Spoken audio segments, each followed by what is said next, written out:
ക്കാരായി മരിക്കാതിരിക്കാൻ, കടക്കാരായി മരിക്കാതിരിക്കാൻ, കടമുള്ളവരുടെ കടം മാറാൻ രണ്ട് കാര്യം ചെയ്താൽ മതി.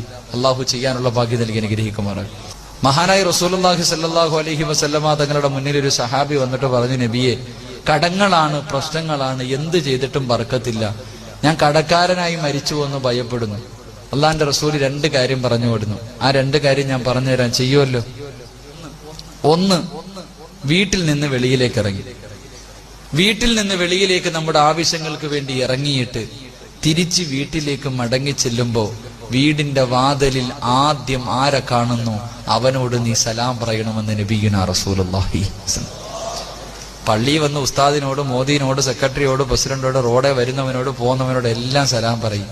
ഇന്ന് വരെ വീട്ടിൽ പോയിട്ട് വീടിന്റെ വാതിൽ ചിലപ്പം ഭാര്യയായിരിക്കും, അല്ലെങ്കിൽ മകനായിരിക്കും, അല്ലെങ്കിൽ വാപ്പയായിരിക്കും, സലാം പറയുന്ന എത്ര പേര് ഈ മജ്‌ലിസിലുണ്ടെന്ന് സ്വന്തം